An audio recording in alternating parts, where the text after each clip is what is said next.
The battle continues to protect innocent lives. The 2022 budget has been proposed, and it does not include a crucial piece of legislature to protect those lives. Welcome to Church Public. Let's get started.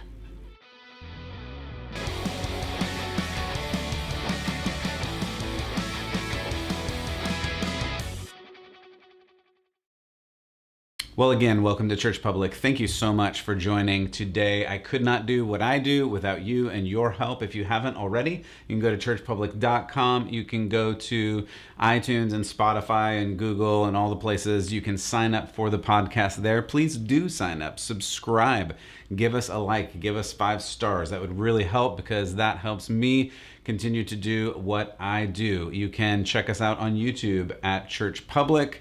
Do it one word, search there, and you can find most of the video episodes there. And of course, at churchpublic.com, you've got all that, plus some news stories and some other things that I just can't fit into every single show. If you really want to, you can also help support there and make this an ongoing resource for you and others to learn more about faith and culture. This is a ministry that I want to help you. I want to help others impact the world because I think that's our role here as believers on this earth.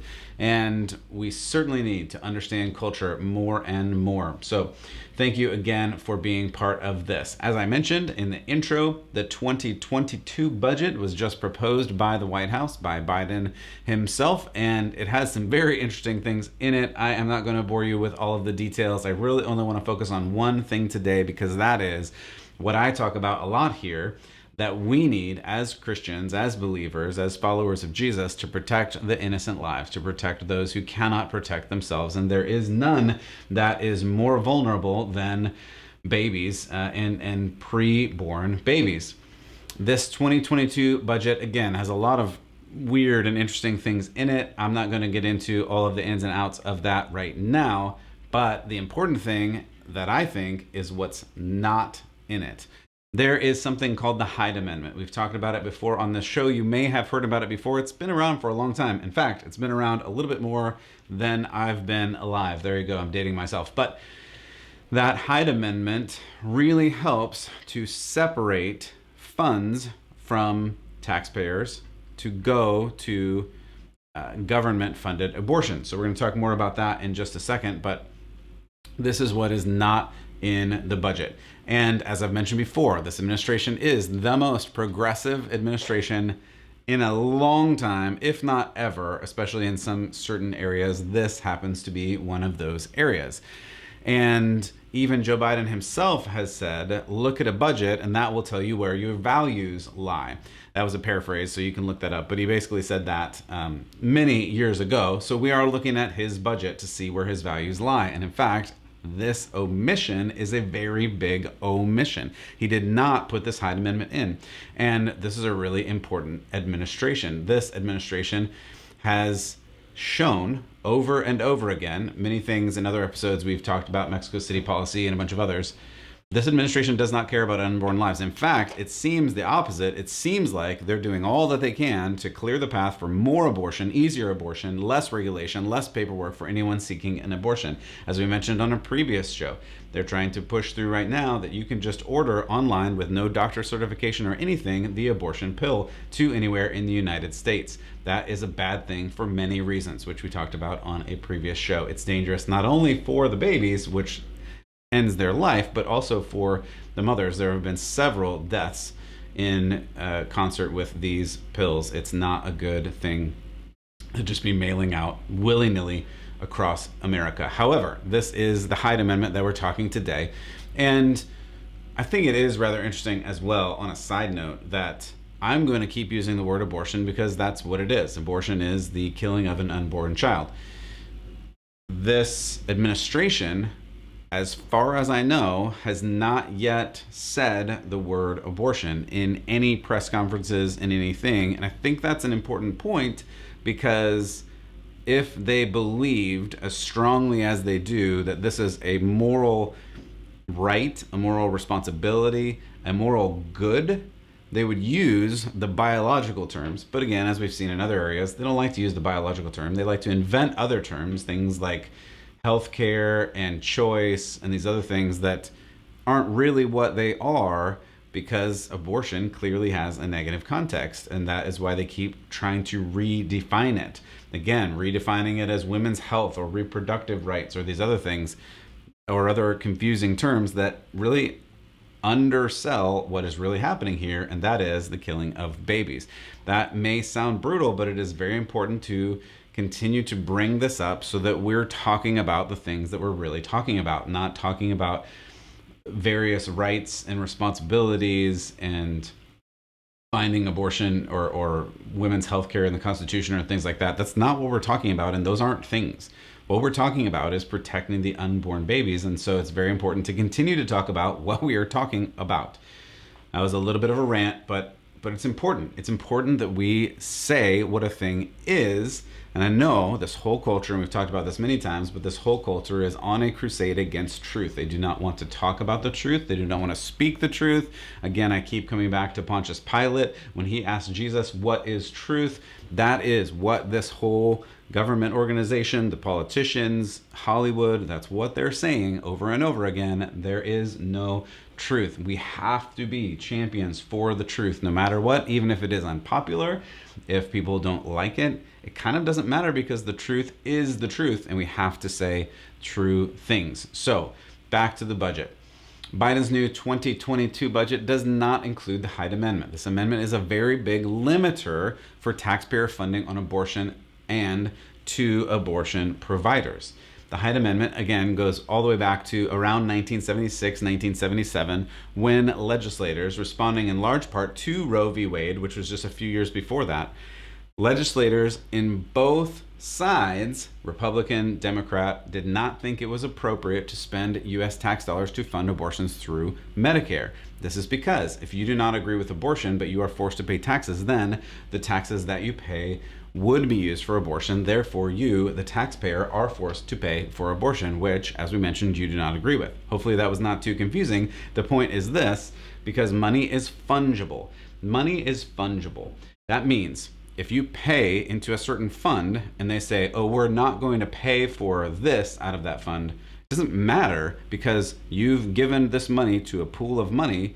That means the money that's in the pool is going to be used to pay for things. Abortion, in this instance, is one of those things. It will be paid for.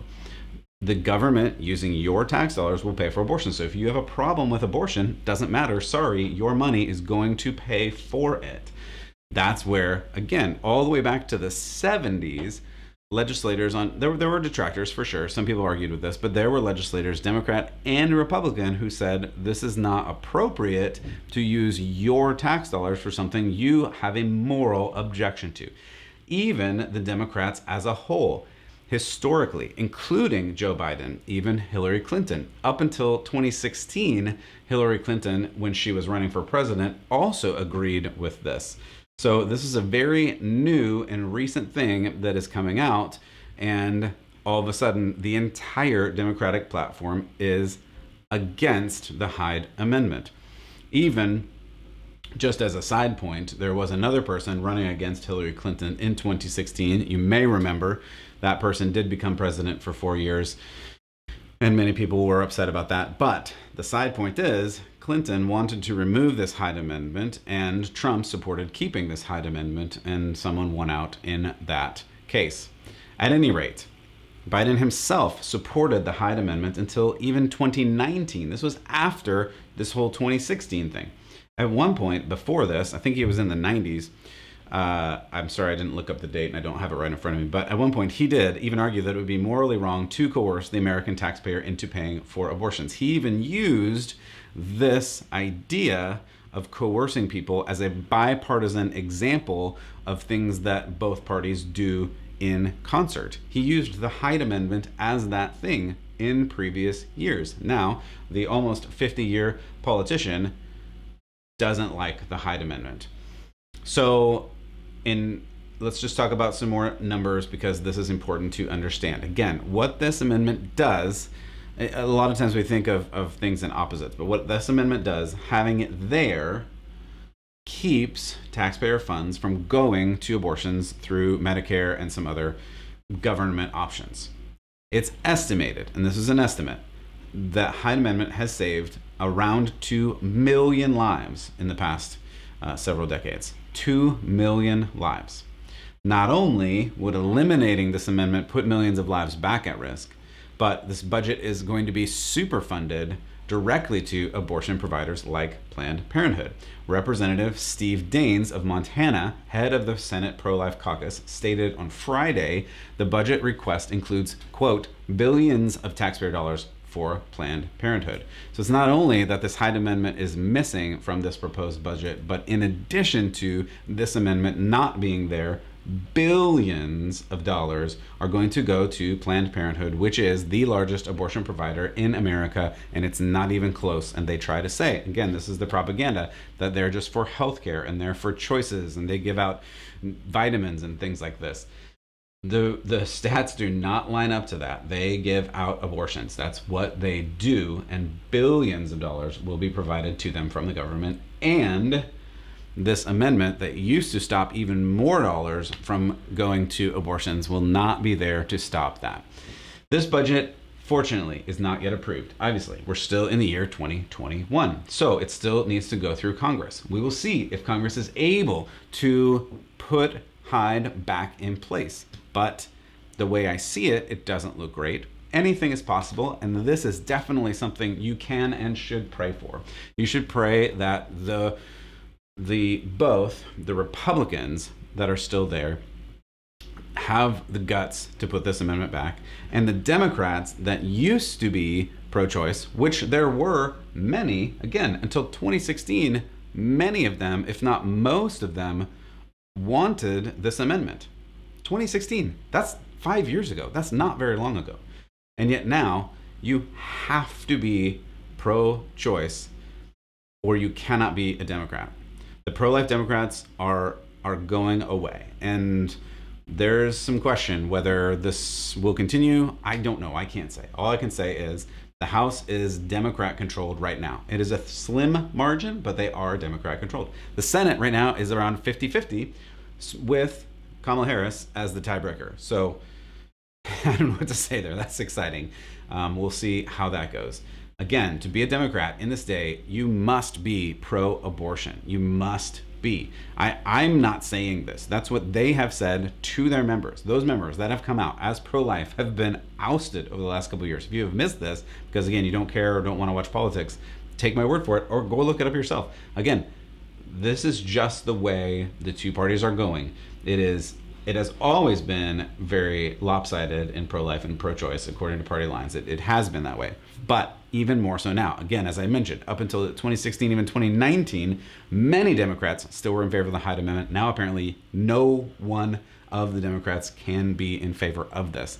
This is a problem for all of these, again, innocent lives. So what do? We need to figure out what we can do. We need to pray for this. I think praying for this is very important. I think we need to help if you want to message your congressman, congresswoman, your representative. These are all great options. We need to let people know that we support the Hyde Amendment, that we need the Hyde Amendment in place, and more. But again, the more will continue to come. I mentioned the other day the Mississippi case that will be going to the Supreme Court. There are some Texas changes in laws concerning abortion. You can go back and listen to that episode as well. But I just want you to continue to pray, because as followers of God, we really, really need to continue to fight for those that cannot fight for themselves. And our numbers are literally in the millions of babies that are killed before they have a chance at life. We need to step in and do whatever we can to fight for them and to help them. So because this news just came out right before Memorial Day, I wanted to bring this to you. There's some other wacky things in the 2022 budget that I may or may not get to depending on how important I think that they are, but I think this is a really big issue because life is maybe the biggest issue, right? If you are not alive, you don't have any rights. There's nothing that we can talk about. So we want to make sure the most amount of people can be alive that is possible. And as we go back to scripture again and again, God knew you before you were born. God gave you life and breath. God gave you a purpose for being. You have reason to be on this earth. You have a meaning to be on this earth. You have a goal in this life that God has created ahead of time. In Ephesians, Paul says that God created works for you to do in advance. These are all things that we know to be true, and this culture is saying are not true. You're just a clump of cells. Your life is worthless. Your life is meaningless. You have no purpose. This is what the culture is saying. This is why suicide, depression are skyrocketing right now, because this culture is saying you don't have meaning, and we have meaning. We are made in the image of Christ. You have a purpose. We need to keep telling people that. We need to keep shouting that from the rooftops and letting every single person know that they matter, because that's the only way that you can find meaning and value in this life, is knowing who you are connected to. This is Jesus saying, I am the vine and you're the branches. If you're just a branch, then you have no trunk, you have no roots, you have no meaning. You need to be connected to Jesus to have meaning, to have value in your life. And we want to help people understand their place in the kingdom of God, but their place in Jesus, in the body of Christ. This is so important. So thank you for listening. Thank you for coming on to Church Public. I sincerely appreciate it. God bless, and keep the faith.